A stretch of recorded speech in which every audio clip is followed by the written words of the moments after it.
August 21st is the feast of Our Lady of Knock. The apparition in County Mayo in Ireland of Our Lady of Knock is reported to have occurred on the evening of August 21, 1879, the vigil of the octave of the Feast of the Assumption.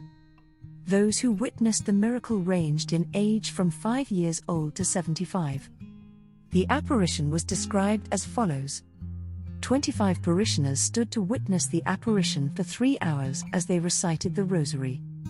Although it was daylight when the apparition began, the weather turned for the worse and it began to rain heavily.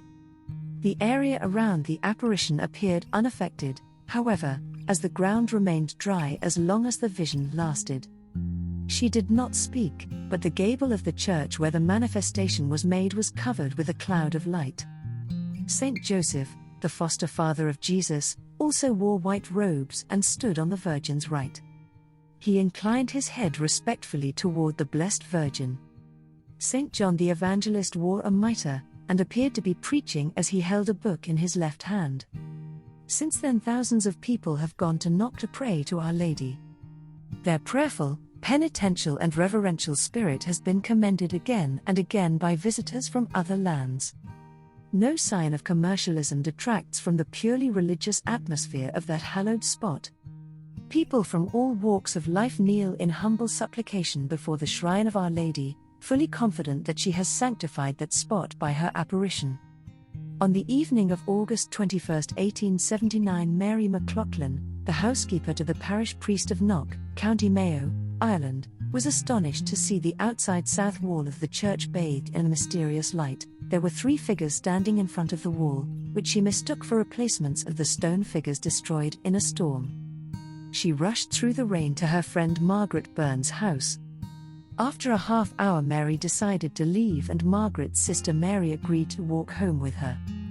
As they passed the church they saw an amazing vision very clearly.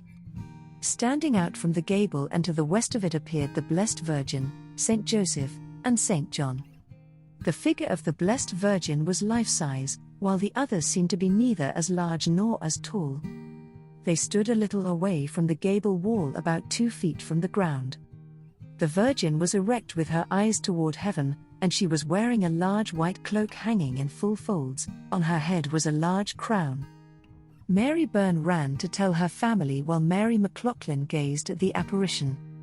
Soon a crowd gathered and all saw the apparition.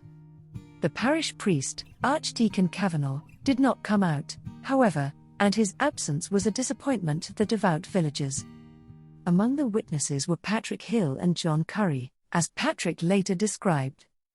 The figures were fully rounded, as if they had a body and life. They did not speak but, as we drew near, they retreated a little towards the wall.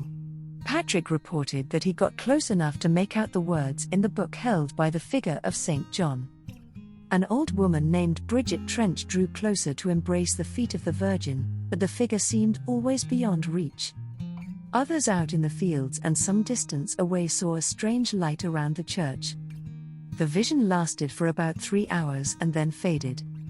The next day a group of villagers went to see the priest, who accepted their report as genuine. He wrote to the diocesan bishop of Tuam. Then the church set up a commission to interview a number of the people claiming to witness the apparition. The diocesan hierarchy was not convinced, and some members of the commission ridiculed the visionaries, alleging they were victims of a hoax perpetrated by the local Protestant constable.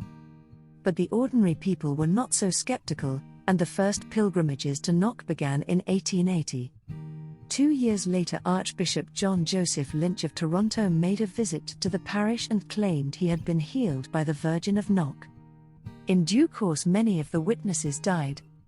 But Mary Byrne married, raised 6 children, living her entire life in Knock. When interviewed again in 1936 at the age of 86, her account did not vary from the first report she gave in 1879. The village of Knock was transformed by the thousands who came to commemorate the vision and to ask for healing for others and themselves. The local church was too small to accommodate the crowds. In 1976 a new church, Our Lady Queen of Ireland, was erected. It holds more than 2,000 and needs to, for each year more than 500,000 visitors arrive to pay their respects to the Blessed Virgin.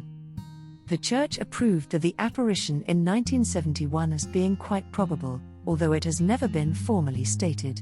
The shrine at Knock is opened year-round. In 1994, 3 life-sized statues were erected of Our Lady, St. Joseph, and St. John. Thank you for supporting my channel. Please like and subscribe as I prepare more videos about our beautiful Catholic faith. Our Lady of Knock, pray for us.